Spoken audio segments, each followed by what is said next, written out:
The midday sun beat down on the quiet western town of Cedar Ridge, turning the dusty main road into a river of shimmering heat. Wagons creaked by slowly, their wheels crunching against gravel, while a lonely wind carried the scent of hay and horses. Life here moved in a rhythm of survival and simplicity, until that afternoon, when a desperate cowboy stepped off his horse and changed everything. His name was Colt Harrison, a rancher known across the plains for his stoic strength and unyielding pride. His broad shoulders bore the weight of loss, the kind of burden no man should carry alone. In his arms, swaddled in a rough wool blanket, was a baby boy. The child whimpered softly, cheeks flushed from hunger and exhaustion. Colt's boots thudded heavily against the wooden walkway as he made his way down the lane, his hat tilted low to hide the storm in his eyes. He had been riding for 2 days straight, through sun, dust, and sleepless nights. Every stop brought him the same answer. No one could help him. His wife, Clara, had passed away only a week after giving birth, and since then, nothing in Colt's world had been right. The ranch was falling apart, his cattle unfed, and his newborn son so small, so helpless, needed milk that Colt couldn't give. When Colt reached the general store, he saw her, Mabel Carter, the quiet girl who lived behind the bakery. Everyone in town knew her, but few really saw her. Mabel was larger than most women her age, her soft frame often the target of cruel whispers and laughter from others. But behind those gentle brown eyes lay a heart, as wide as the prairie and twice as kind. She spent her days baking bread for travelers, her evenings reading under the old oak near the church.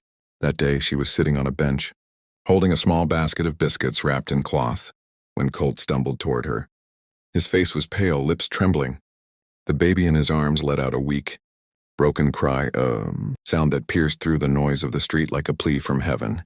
"Mabel," Colt began, his voice low and rough like gravel dragged over stone. You gotta help me." Her hands froze around the basket.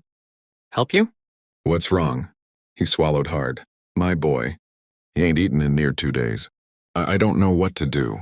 The doc said he needs milk, but there ain't a soul in town who'll take him. They say he won't make it through the night." His voice cracked. "I'm begging you, Mabel, please. Can you nurse him just for once?" The words hung between them like smoke, fragile and heavy. People turned to stare. Some whispered. Mabel's face flushed red, her heart racing. She'd never expected such a request. Not from anyone, let alone Colt Harrison, the proud cowboy who rarely spoke to anyone outside the saloon or the ranch. Her first instinct was to refuse. Shame and doubt washed over her like cold water. Why me, she thought. There are other women, prettier, stronger, married. But when she looked at the baby, tiny and trembling in his father's arms, something inside her broke open. She saw in that fragile face a reflection of her own loneliness, a need to be seen, to be useful, to be loved for something more than appearances.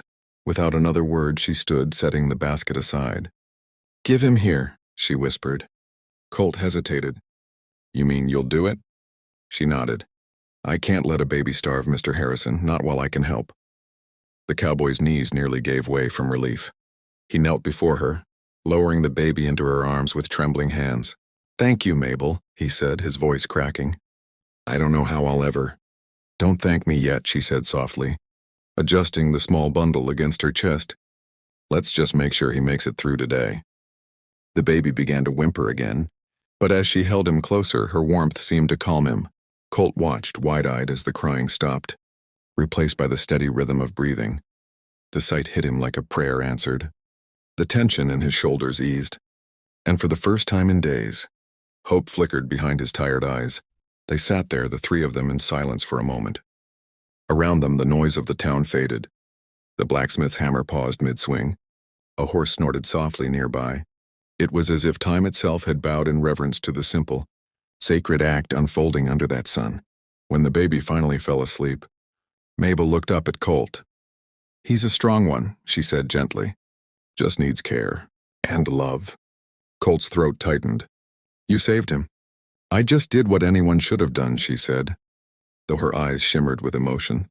"No," Colt replied, shaking his head. "Not everyone would have. Not in this town." She smiled faintly. "Then maybe this town needs to change." For a long moment, they just stared at each other. The quiet baker's daughter and the broken cowboy. Two souls who had both lost something, but found a flicker of grace in the middle of nowhere. When Mabel finally stood to leave, Colt spoke again, softer this time. Mabel, I don't got much, but I promise. I'll repay you somehow. My boy owes you his life. She turned, her green dress swaying gently in the breeze. You don't owe me anything, Colt Harrison. Just make sure that little one grows up knowing he was loved enough to be fought for. As she walked away, Colt looked down at his sleeping son, tears blurring his vision. He whispered, "She saved you, little man, and maybe she saved me too." That night, the stars shone brighter over Cedar Ridge. Somewhere beyond the fields, the faint smell of fresh bread drifted through the air, and for the first time since Clara's death, Colt felt that maybe, just maybe, there was still something worth holding on to.